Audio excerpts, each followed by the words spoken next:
ask the federal government to do what the states cannot do, so we honor 10th Amendment rights. So we let all through this healthcare compact idea. So we allow the money to flow to the states so they can decide. You and I, your local communities and states will decide how we orchestrate our healthcare mechanisms. We ask the federal government to facilitate this by one, changing one line in the IRS code to allow any employer to deduct the same amount of money that they're now sending to the insurance company that they send into each one of our health savings accounts. The tax ramifications to you as an employee, to you as an employer, to the government are unchanged. Cost of the federal government, zero.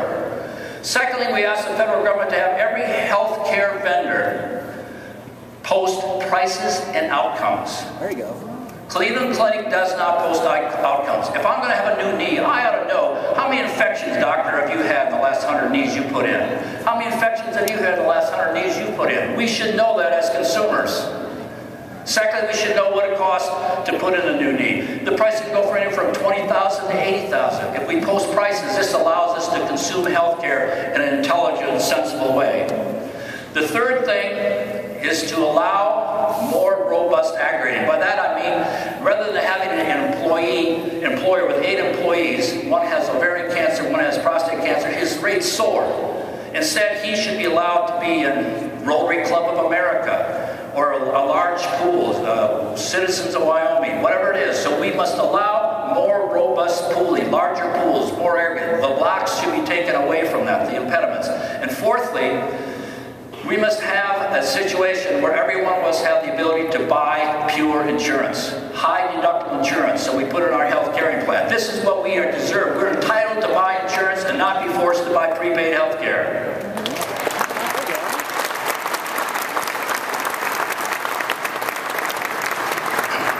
Now, I'm so delighted to see the leadership that Jenny Beth and Mark have provided to us in terms of how do we express ourselves, what words do we use? Because words matter. It's not so important as to what you and I say, it's what people hear.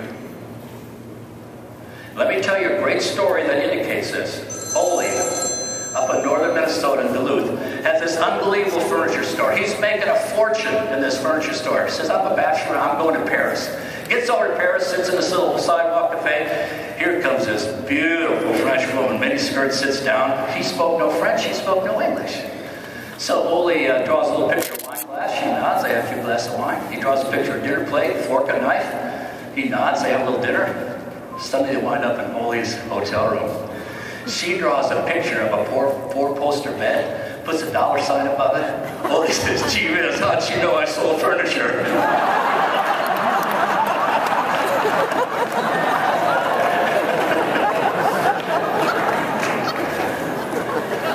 Now, as I said, these people in Washington are well-meaning, but 92% of President Obama's cabinet has had no private sector experience, none. And I often wonder if they've had a lemonade stand or sold tickets to the Boy Scout bean and supper ticket or Girl Scout cookies or had a paper route. I doubt it. Now, you also saw this big scandal just broke. Solandri, which is this big company that went busted. They put $535 million of stimulus money in there. Now, Joe Biden says 1,000 jobs. He just ballyhooed it's going down the tubes. $535 million of our money down the tubes. Now, I promise you, Joe Biden maybe had a lemonade stand, but I'm willing to bet $100 his was not profitable.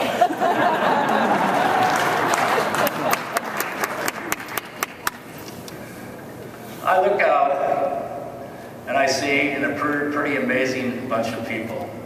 You're mature, you have resources, you have health, you have energy, and most of all, you have a love for our country. It's very moving to see you.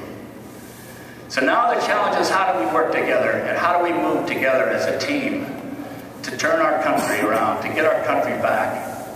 And I remember a wonderful story about Lieutenant Colonel Chamberlain, Joshua Chamberlain, 1863. He says, this Civil War sounds fun. I'm a young guy, I'm going to go take charge. So off he goes, and he gets 300 deserters as his team from Maine. And he says, okay, guys, how am I going to get these guys to understand what's going on? And so he says, okay, out here is the Pacific Ocean. From here to there, you can be what you be. It's not who your father's, whatever. He gets these people so inspired, they hold the line which allowed the next day pick us charge which one. Those deserters changed the course of that war, of that battle, which changed the course of the war, which changed the course of the country, which has changed the course of the world. We're not deserters, and we're not more than just 300. We're thousands of people who have the capacity to make that happen.